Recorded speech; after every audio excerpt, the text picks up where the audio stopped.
Hey team, Tom here from Investing with Tom. I'm set up in the corner of a little park just around from where I live. It's a nice day, birds are chirping in the background, so I thought it would be a good little setting to talk to you guys about diversification in the stock market. So when it comes to diversification in the stock market and in investing in general, I think there's a lot of misconceptions out there. A lot of financial advisors and just kind of the general consensus of the public is all about very wide diversification when it comes to investing in the stock market.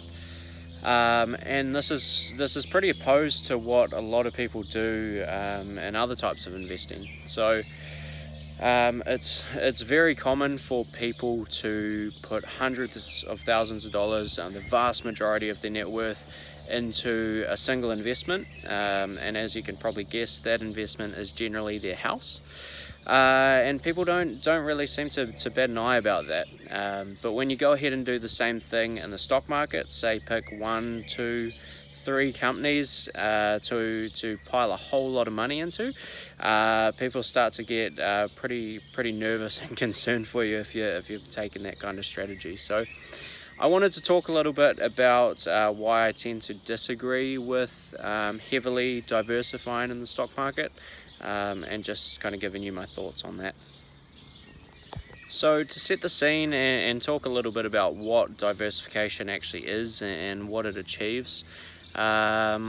Essentially, diversification is about spreading your money over a high number of assets, and the purpose behind that diversification is to try and sort of protect your money, protect your capital from basically going to zero. So if you do invest in a business or in a company, and that company is far too aggressive with debt, or it's unsuccessful for whatever reason, that company can go bankrupt. And if a company goes bankrupt, your investment essentially goes from zero. It goes down to zero. So it is a risk in the stock market. There's things you can definitely watch out for to try and avoid companies that might be in that sort of situation. But it's always a possibility. So it's something to watch out for. And it's a reason why you should have at least an element of diversification in your portfolio. So when it comes to setting up a portfolio on the stock market, there obviously does need to be some degree of diversification. I don't think anyone will deny that. If anyone ever tells you to put all your money in one stock or your money in Bitcoin, don't listen to them. They are completely crazy. There always does need to be some element of diversification, although it's of my opinion that you're far better off in the long run if you do learn to invest properly and pick undervalued companies. Buy $10 bills for $5, as Phil Town would say. I do think you are much better off with a more concentrated portfolio. And the reason for that is, if you spread your money over 50 or 100 companies by investing in an index, there's going to be a few winners in there and there's going to be a few losers. So overall that will balance out, and essentially you get a market return, and that's what has happened with index style investing for the last century. But for the best investors in the world, like the Warren Buffetts and the Phil Towns and the Monish Pabrias of the world, they're getting far greater rates of return and beating the index every single year.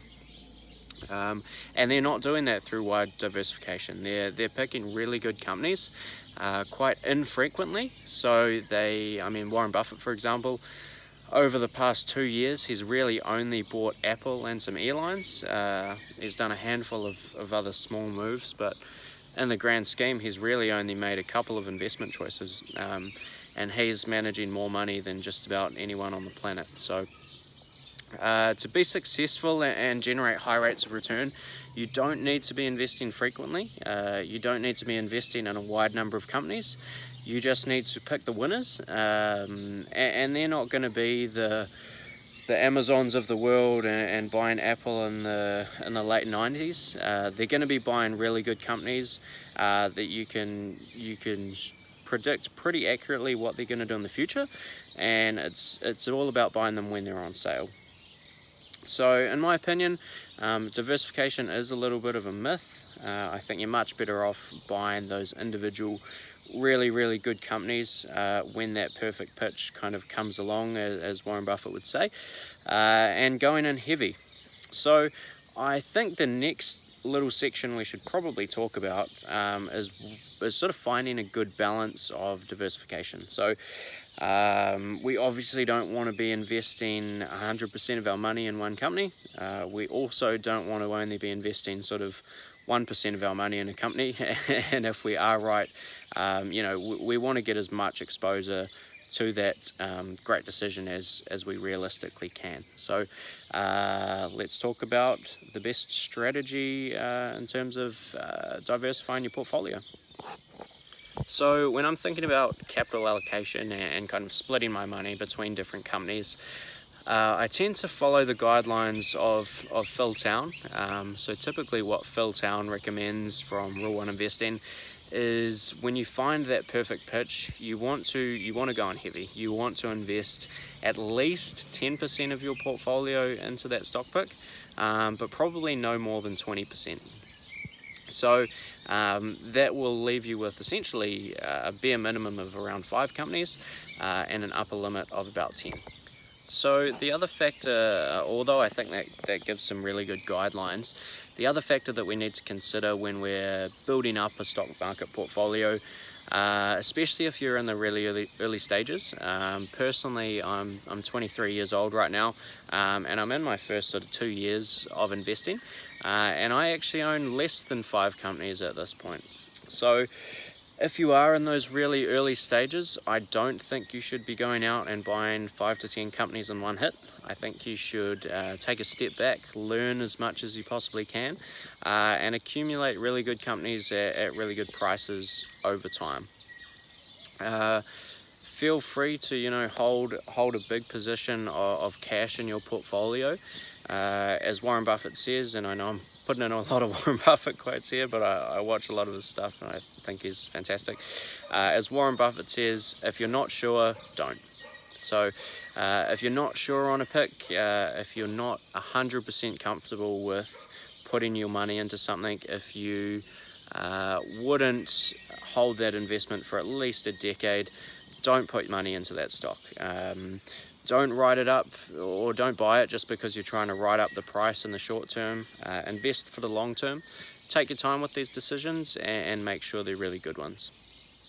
So that's my 2 cents on diversification. Hope you enjoyed the video. If you did, drop it a like and please subscribe. I'm trying to build up the channel as well as my portfolio, so feel free to subscribe. Love to hear from you down in the comment section as well, and I hope to see you next time. Cheers. Also, I've got a lot of dirt and stuff on my hands because I'm sitting on the ground right now, but I hope you enjoyed the video. See ya.